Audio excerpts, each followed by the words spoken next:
नमस्कार, मी सुनीता, सुनीताज किचन मराठीमध्ये तुमचं खूप खूप स्वागत। मी दिवाळी विशेष भागामध्ये वेगवेगळ्या प्रकारच्या दिवाळीच्या फराळांची रेसिपी शेअर करत आहे। तर आज आपण करणार आहोत कुरकुरीत अशी शेव। कुरकुरीत शेव करण्यासाठी मी काय काय तयारी केली आहे ती तुम्हाला दाखवते आणि रेसिपीला सुरुवात करते।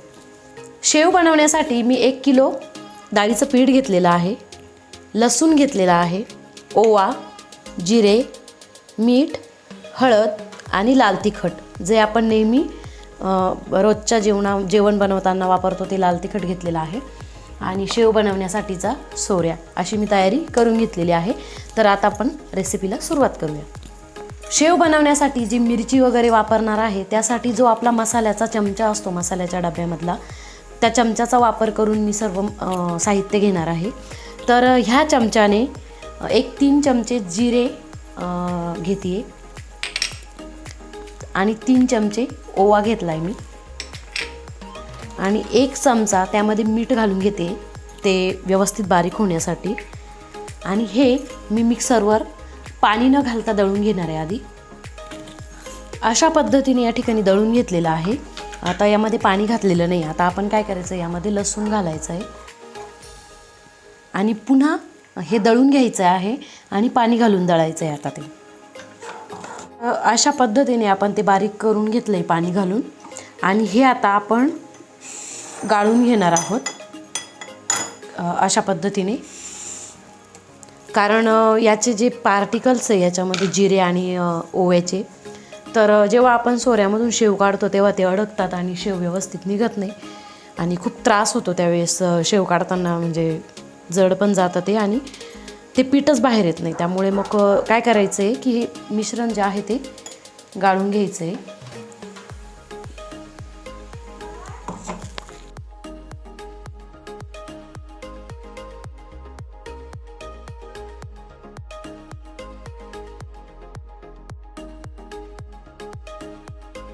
शेवसाठी लागणारं मसाल्याचं पाणी ते काढून झालेलं आहे। आता हे पीठ जे आहे ते आपण मोठ्या परातीमध्ये काढून घ्यायचं आहे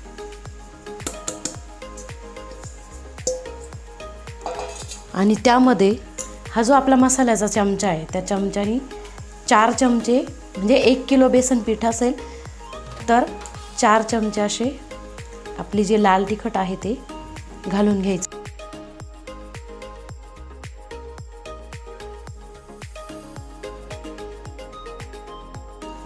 1 चमचा ऑलरेडी आधी घातला आहे आपण मसाला दळत होतो तेव्हा। त्यानंतर पुन्हा 2, 3 आणि 4 असे 4 चमचे मीठ घालायचं आहे आणि हा अर्धा चमचा हळद घालायची। आपण आता कडकडीत तेलाचं मोहन घालून घेणार आहोत। त्याआधी आपण काय करायचं आहे, हे सर्व मिक्स करून घ्यायचं आहे।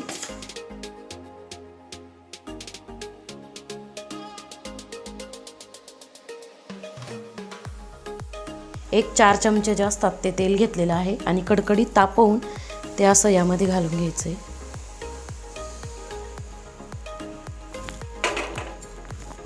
आणि चमच्याने मिक्स करून घ्यायचं आहे थोडंसं।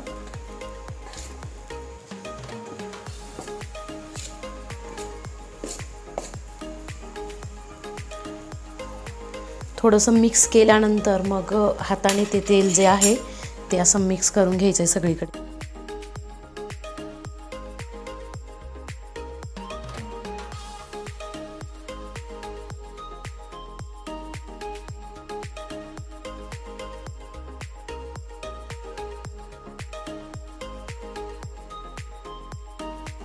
आता तेलाचं जे मोहन घातलंय ते आपण छान पिठाला चोळून घेतलेलं आहे आणि यामध्ये आता आपण जे मसाला दळून घेतलेला आहे तो घालायचा आहे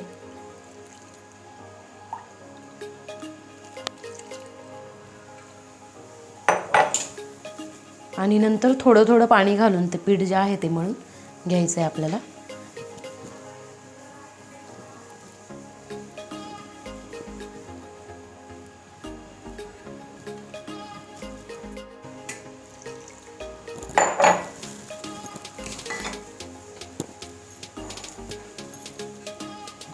पाणी एकदम नाही घालायचं, अगदी थोडं थोडं पाणी घालून आणि मळून घ्यायचं आहे, नाही तर मग ते एकदम पातळ होऊन जातं। आणि पीठ जे आहे ते खूप घट्ट पण नाही मळायचं आहे आणि खूप सैल पण नाही मळायचं आहे, एकदम मीडियम असं पीठ मळून घ्यायचं आहे त्याचं.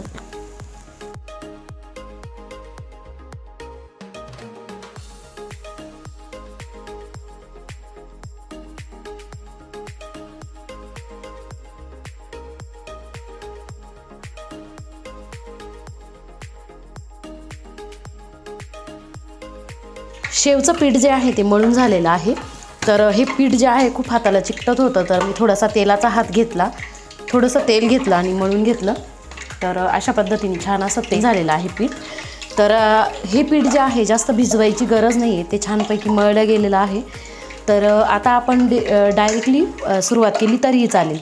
तर तेल मी तापायला ठेवते. आपल्याला एक गोळा तोडून घ्यायचा आहे करण्यासाठी सुरुवातीला. तर साधारण या सोऱ्यामध्ये बसेल एवढा, आणि ह्या सोऱ्याला आहे ना आतनं थोडंसं तेल लावून घ्यायचं आहे, जेणेकरून ते जास्त चिकटणार नाही.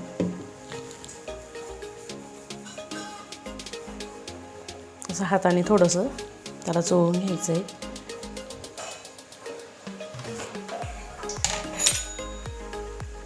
अशा पद्धतीने. आणि हे जे पीठ आहे, पीठ जर थोडंसं घट्टसर असेल तर त्याला पाणी लावून आणि तुम्ही त्याला नरम करून घेऊ शकता.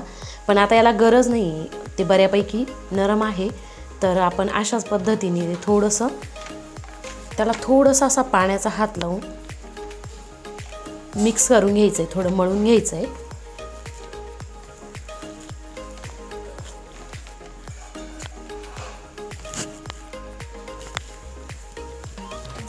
आणि थोडंसं असं सैलसर हाताला असं थोडं मऊ लागलं की लगेच ते आपण सोऱ्यामध्ये घालून घेणार आहोत.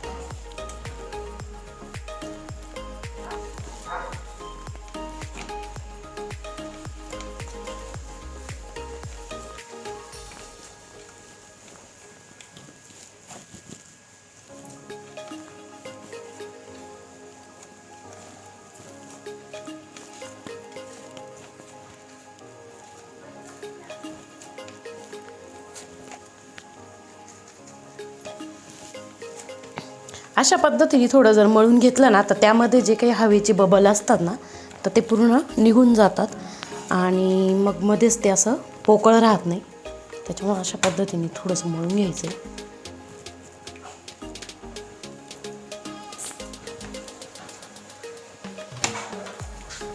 आणि ते यामध्ये असं घालायचं आणि असं प्रेस करून ते दाबून घ्यायचं आहे, जेणेकरून त्याच्यामध्ये जे पण बबल्स आहे किंवा हवा आहे त्याच्यामध्ये ती निघून जाते. आता याच्यामध्ये कमी आहे तर मग आपण थोडंसं अजून घेऊया.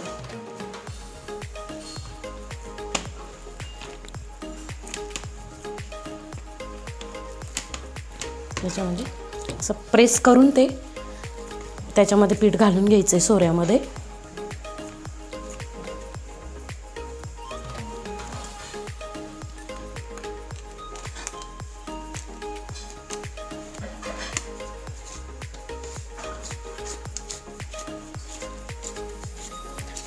आता तेल जे आपलं आहे ते छान असं तापलं गेलेलं आहे आणि त्याच्यामध्ये आपण ही शेव जी आहे ती काढून घेणार आहोत.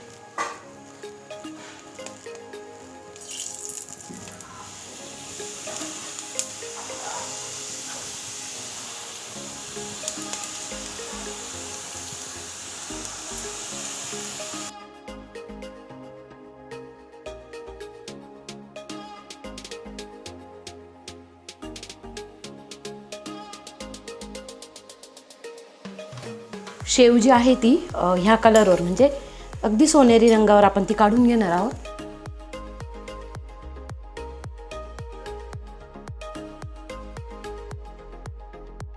आता तेल थोडंसं पुन्हा गरम करून घेणार आहोत, कारण आधीची शेव काढल्यामुळे थोडंसं थंड होतं आणि आता आपण पुन्हा गरम करून घेतलंय आणि पुन्हा आपण शेव काढून घेणार आहोत.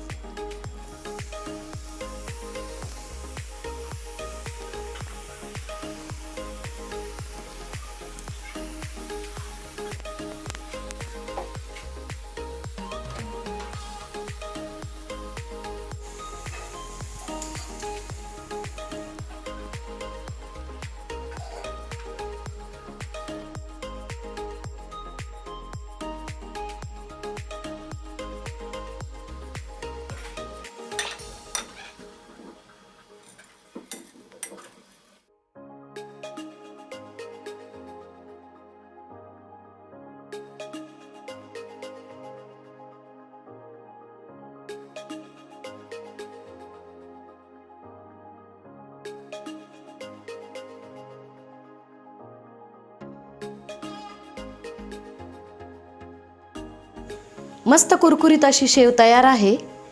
शेवची रेसिपी कशी वाटली हे कमेंटमध्ये सांगायला विसरू नका। आवडल्यास लाईक नक्की करा। चॅनलवर पहिल्यांदा आले असाल तर सबस्क्राईब करायला विसरू नका आणि बेल आयकनचं बटनसुद्धा प्रेस करा, जेणेकरून माझे येणारे नवनवीन व्हिडिओज त्याचे नोटिफिकेशन तुम्हाला वेळेवर भेटत जातील। चला तर भेटू आपण आपल्या नेक्स्ट व्हिडिओमध्ये।